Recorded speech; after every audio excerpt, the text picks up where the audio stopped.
Demographic environment is our first environment, ठीक है। अब डेमोग्राफी का क्या मतलब है, डेमोग्राफिक एनवायरनमेंट से हम क्या समझते हैं, राइट।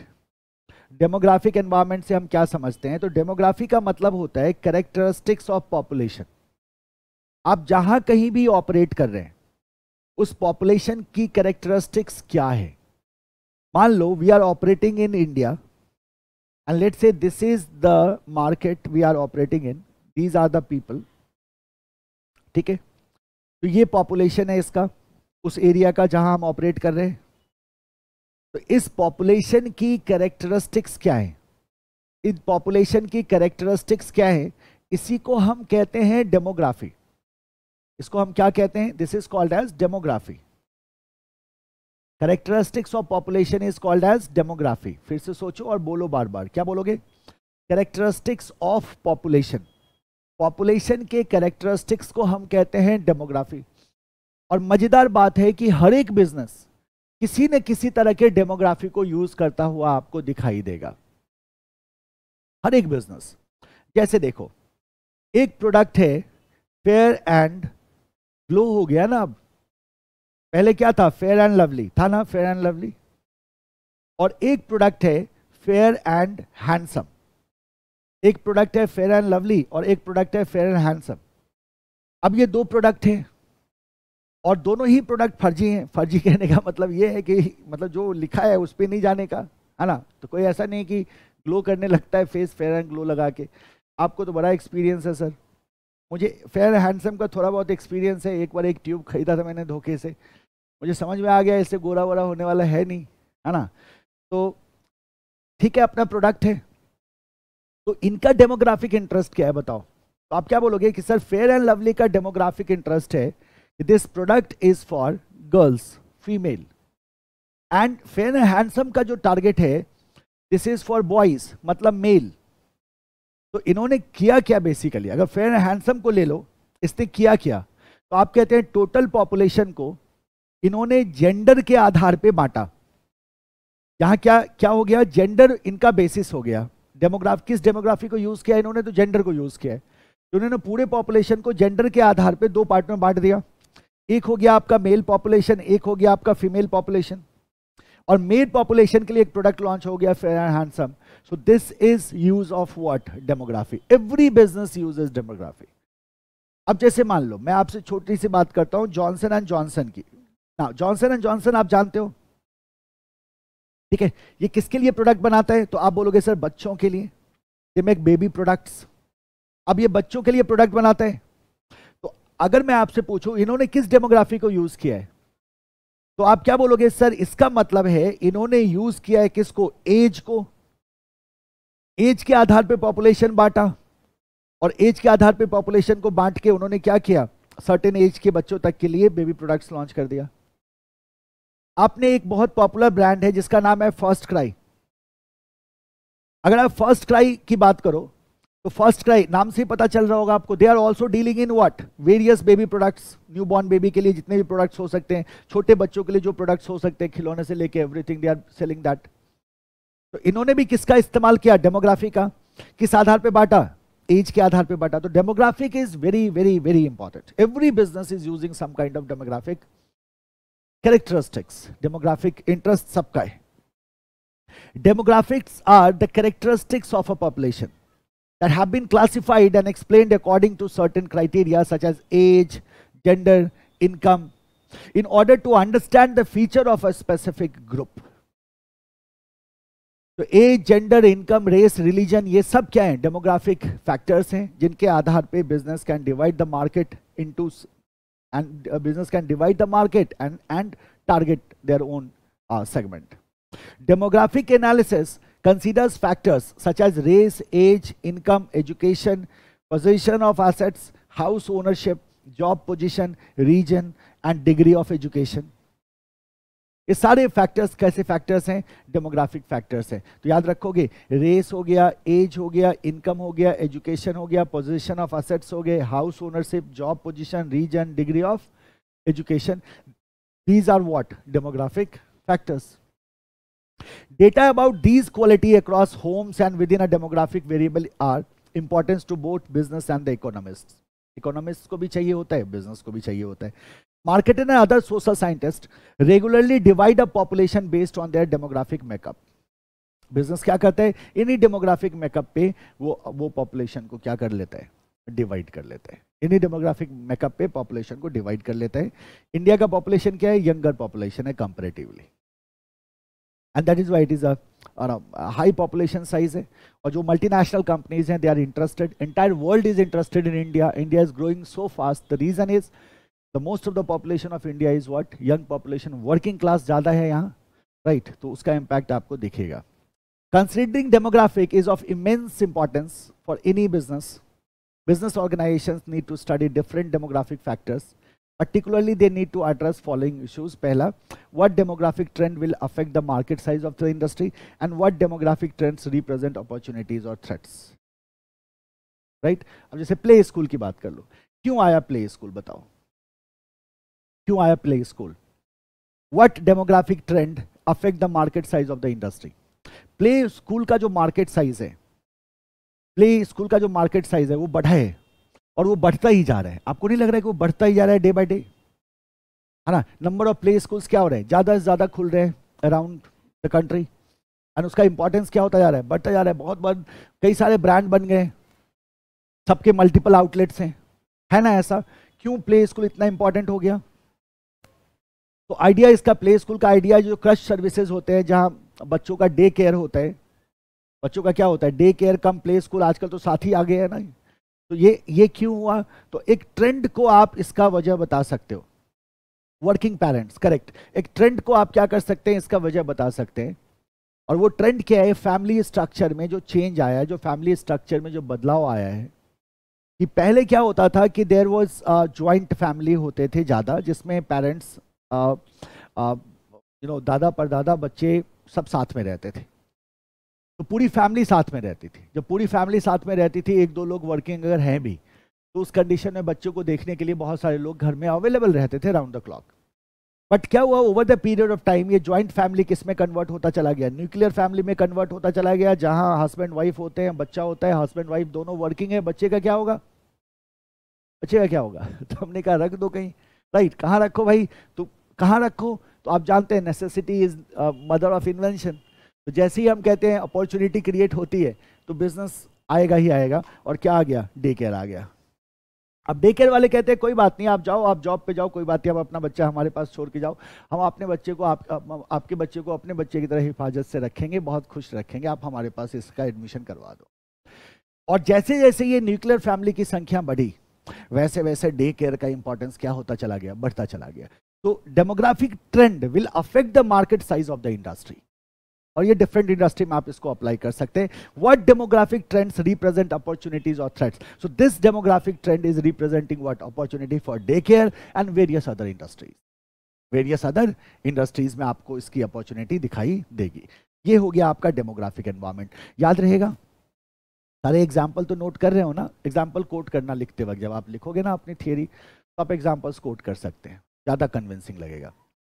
तो देखो, स्पेसिफिक एकदम पर्टिकुलर उलझाने वाला वो क्या पूछ सकते हैं, ये इश्यूज पूछ देंगे, है ना? कि भाई क्या क्या इश्यूज हैं regarding demographics, what need to be considered by any business. तो पहला कहते हैं कि कौन सा ट्रेंड जो है वो मार्केट साइज को बढ़ा रहा है, और दूसरा हम कहते हैं कि जो कौन सा ट्रेंड हमारे लिए अपॉर्चुनिटी है या थ्रेट है, इस बात को हमें क्या करना है, समझना है, राइट? तो ये दो इश्यूज हो गए जो हम डेमोग्राफी में देखते हैं। बाकी डेमोग्राफिक्स है क्या, तो आपके जो demographic in nothing but the characteristics of population, age, religion, race, income, ये सब बेसिकली डेमोग्राफिक फीचर्स हैं। और डेमोग्राफिक की ज़रूरत सबको होती है, इकोनॉमिस्ट को भी होती है, डेटा साइंटिस्ट को भी होती है, स्ट्रैटेजिस्ट को भी होती है। तो मार्केटर, स्ट्रैटेजिस्ट या बिजनेस इन डेमोग्राफिक डेटा को एनालाइज करता है, और इसके आधार पे अपना सेगमेंट डिसाइड करता है, या अपना मार्केट डिसाइड करता है, या अपनी स्ट्रैटेजी को डिसाइड करता है, right? This is your demographic environment. अब आ जाओ second, the socio cultural environment, right? Socio cultural environment को अगर हम देखें, अब जरा देखो, आपने ऊपर डेमोग्राफिक में एक फैक्टर पढ़ा था, एजुकेशन। तो अगर एजुकेशन कैरेक्टरिस्टिक्स है ना पॉपुलेशन का, तो सोशियो कल्चरल एनवायरमेंट का एक फैक्टर आ जाएगा लिटरेसी। अब दोनों का फर्क समझो, और दोनों का डिस्टिंक्शन आप दिमाग में हमेशा रखना। तो आप क्या कहते हो, if education is a demographic factor then literacy is the socio cultural aspect. Literacy का मतलब क्या होता है, साक्षरता, मतलब समाज कितना साक्षर है, because this will impact the principles and belief of the society. Literacy अगर हाई होगी तो उनका जो लाइफस्टाइल होगा, उनके जो बिलीफ होंगे, उनका जो कोड ऑफ कंडक्ट होगा, that will be different from the illiterate society and that will happen. तो literacy is socio cultural factor and education से हमें पता चलता है कि भाई मेरा टारगेट मार्केट क्या है। That is one aspect which fall under what, demography.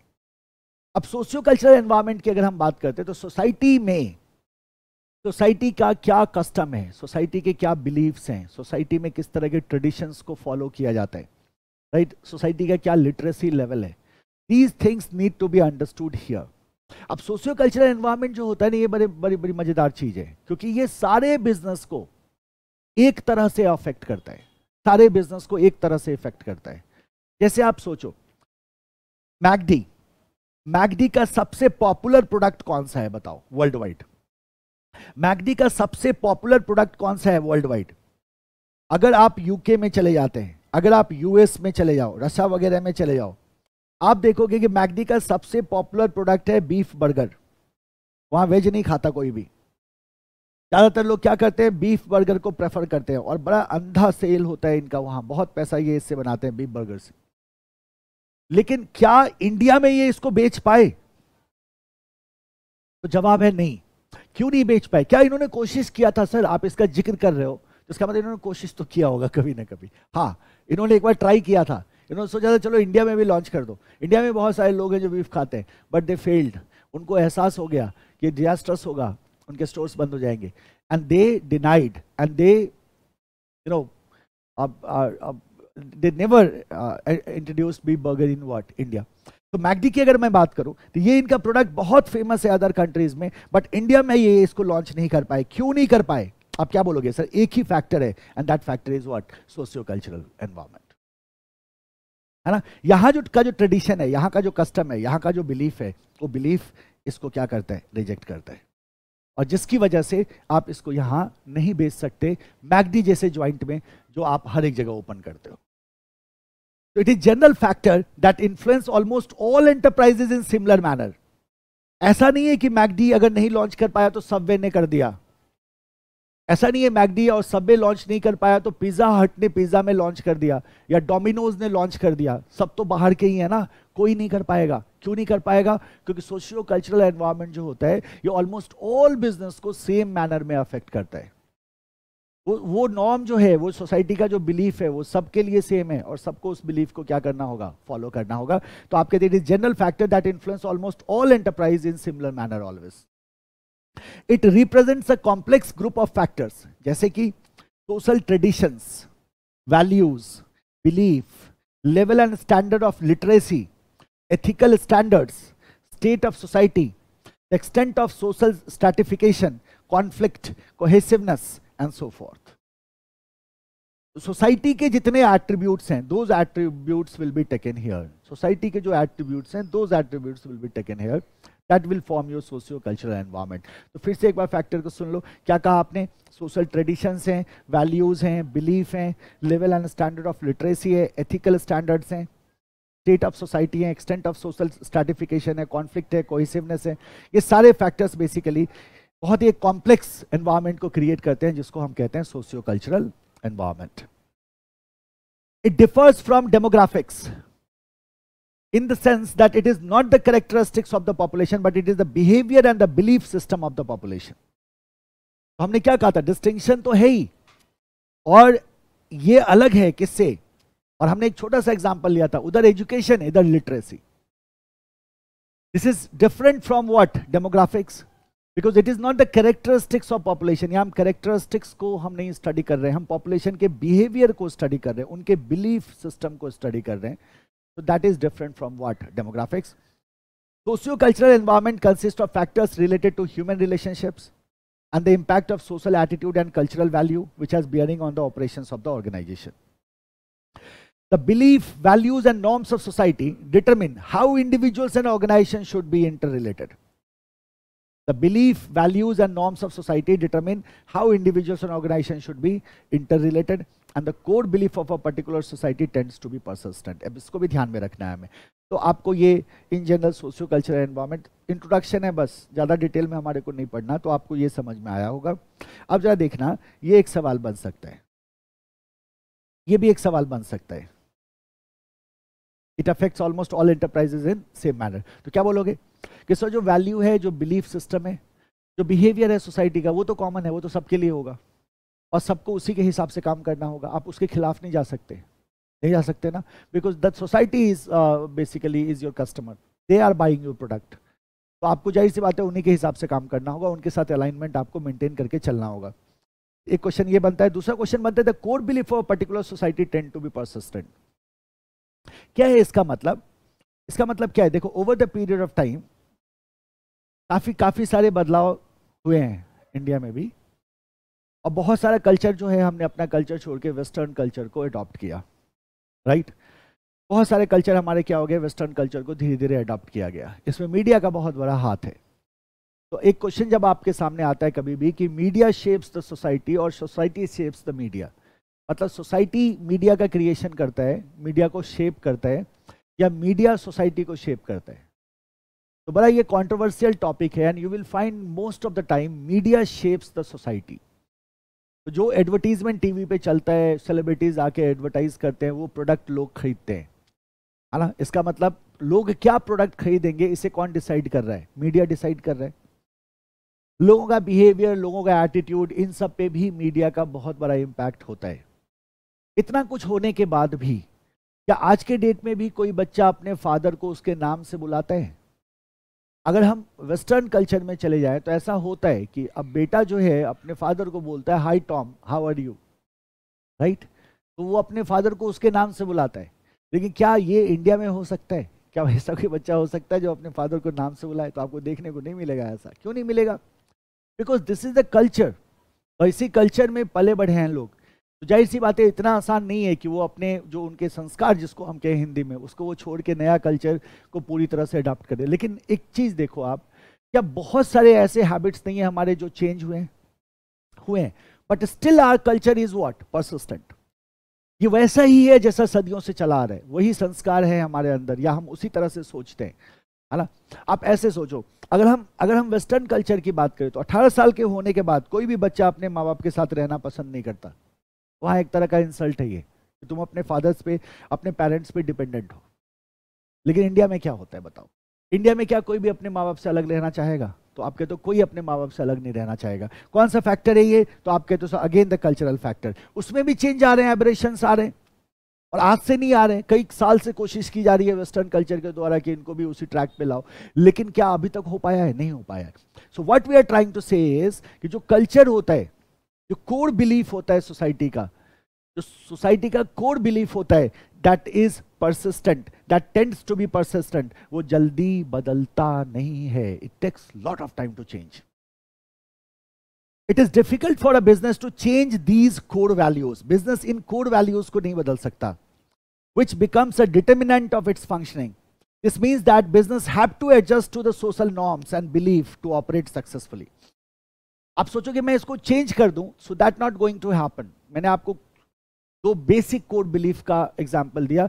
Likewise in core belief को अगर कोई बिजनेस सोचता है मैं चेंज कर दूं, तो ये इतनी आसानी से नहीं हो सकता. तो बिजनेस को कोर बिलीफ के हिसाब से क्या करना होगा? एडजस्ट करना होगा, अपने आप को उसके साथ बैलेंस करना होगा. The social environment primarily affect the strategic management process within the organization and in the areas of mission, objective setting and decision related to product and market. All aspect of your strategy will be impacted by the socio-cultural environment. तो ये हो गया हमारा क्या? This is our socio-cultural environment. तो पहला क्या था? Demographic. दूसरा क्या था? Socio-cultural environment. ठीक है,